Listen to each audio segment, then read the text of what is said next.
All right. Hello, everybody. My name is Henry Ross. I'm a current second-year medical student at the Medical University of South Carolina. I'm also a co-founder of the MUSC Global Surgery Program.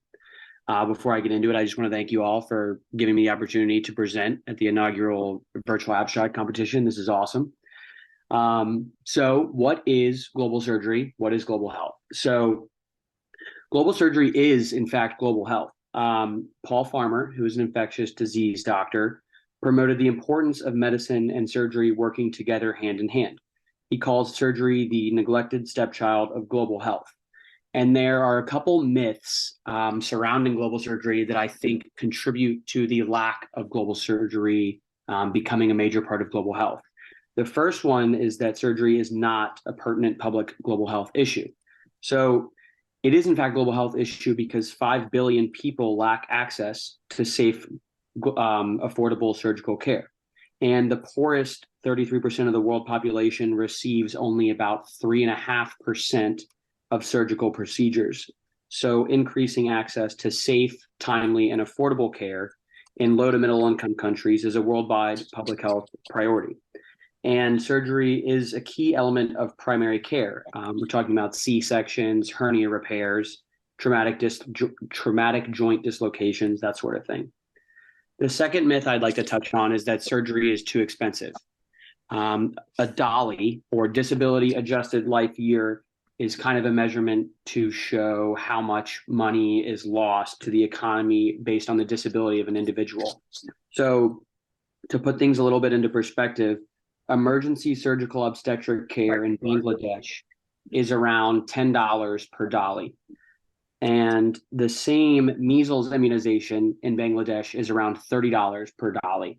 So just to kind of put that in perspective again, the cost to immunize for measles is around 3 times the cost for basic obstetric care. So surgery is not expensive or too expensive to be a global health issue. The bigger issue is training staff, training surgeons, and then ensuring that those surgeons will stay in their home country. And so the global health or the global surgery program, at MUSC, we wanted to see, is there an opportunity for an access program? And so what is the access program? The Virginia Commonwealth University School of Medicine created the access program, which stands for Acute Care and System Strengthening in Low Resource Settings. It was designed by trainees, for trainees, and it focuses on a longitudinal competency-based global health curriculum with lectures, seminar-style discussion, research, community engagement, and international collaborative partnerships. And the idea of the access program is that you could create this bi-directional relationship between your own institution and these medical institutions in low to middle income countries, where the trainees, residents, and faculty can kind of go back and forth, exchange research, so that it's not as much of a one-sided relationship as we so often see in a lot of the mission trips and things that we do based out of the United States. So particularly for our study, our needs assessment wanted to see, can we replicate and improve upon the access program at MUSC? And furthermore, is there interest among fourth-year residents or fourth-year medical students and residency applicants for global health surgery residency options? In order to do that, what we did was we created a 5-question survey, and I distributed this survey to the MUSC graduating fourth-year medical students, as well as preliminary residents currently applying in the match. These survey items question respondents regarding their current position at MUSC, their self-ranked importance of a global health or surgery-focused career path, whether they had ever participated in global health surgery-related efforts, and if they had been provided the opportunity to do so. And lastly, how well they believed global surgery efforts were represented at MUSC. We had an awesome respondent. So 85 individuals responded to the survey. And the graduating M4 class currently at MUSC is about 140 students. So that means that we had over half the class respond to our survey, which was very great. So a lot of power behind the survey that we were excited about. Of those 85 individuals, 93% of them were medical students, and 7% of them were preliminary residents. Of those 85 individuals. 18.8% of them said that global health and surgery was a 3 out of 5 importance to them when applying in the match, and 21.1% said that global health and surgery was a 4 out of 5 or 5 out of 5 importance. So the next questions that we asked were the big ones here. So have you ever participated in global health or surgery related efforts? 66% of our respondents said they had not, in fact, participated. And the follow-up question, had they been given the opportunity, would they have been interested in participating in a global health-focused curriculum?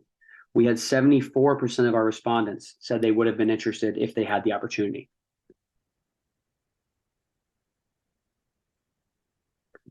And then our final question for our respondents was, how well do you believe global health and surgery is represented in MUSC?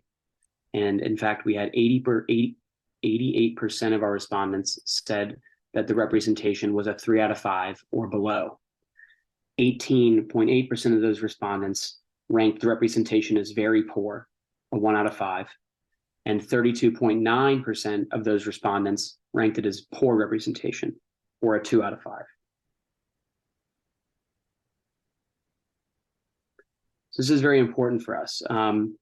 What we concluded is that there is, in fact, a strong interest for an MUSC Access-like program at MUSC, which would have the potential to provide students, residents, and our faculty members with this invaluable knowledge in healthcare delivery in low resource and international settings.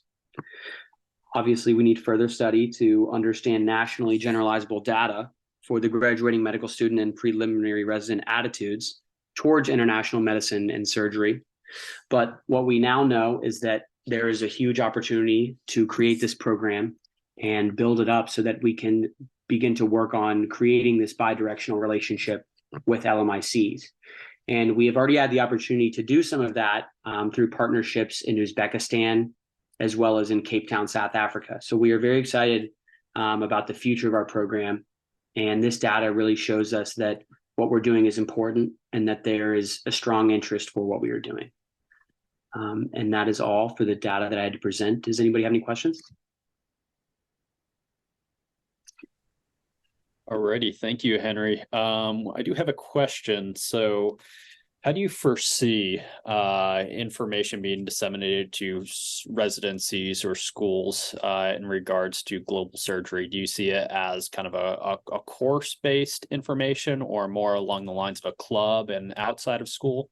How do you kind of foresee that going? So that's one of the big aspects of our program, is that we don't want to be an interest group or a club that they can come in and join and just kind of be a transient member. We really want to have residents actively engaging in discussions about global surgery and how to appropriately allocate resources in LMICs, things like that.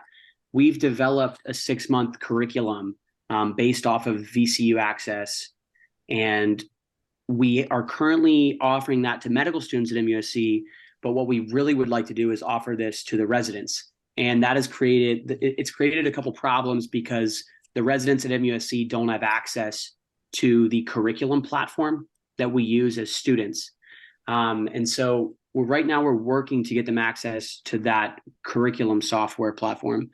But for us, we really want to have these residents hands-on. So in the future, way down the road, we would like to have actual residency programs where not only are the residents operating in their state, wherever they are, but they're also getting the opportunity to go to these low to middle income countries and operate there, gain experience there, while residents from the low to middle income countries are coming to the United States to work here and learn here, because the differences in what's going on in each country are so vast. So, something that you might get to do here in the States, 3 times a day, a procedure you might do here all the time, you might go to a low middle income country and never see it done once. While, some of the things that you get to see in the low to middle income countries, you may say, oh my gosh, the lack of resources, the lack of access. They don't have ventilators. They don't have the laparoscopic machines. They don't have all these things that we have here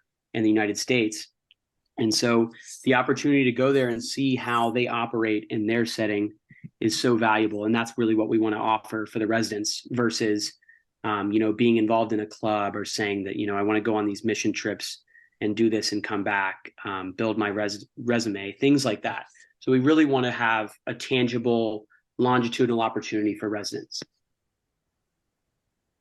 And do you think there's an opportunity for education once outreach with other countries is made? For example, if we can, talk to surgeons from other countries and teach them certain procedures, kind of, teach a man to fish, feed 1,000 sort of thing. Absolutely, and I love that question because that really gets at the central goal of our access program. We really want to be able to learn from surgeons in these developing countries, and we all at the same time, obviously, we want them to learn from us. But there's so much opportunity there for learning on our behalf, and so. Like I said before, the way that they operate in developing countries and the lack of resources, they're having to find all of these novel ways to complete the procedures that here in the United States, we would just snap our fingers and it's done.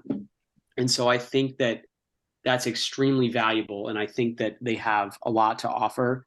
And so by creating this pipeline for students, residents, and faculty, we are enabling our staff to kind of learn from them. And that's a really central aspect of our program.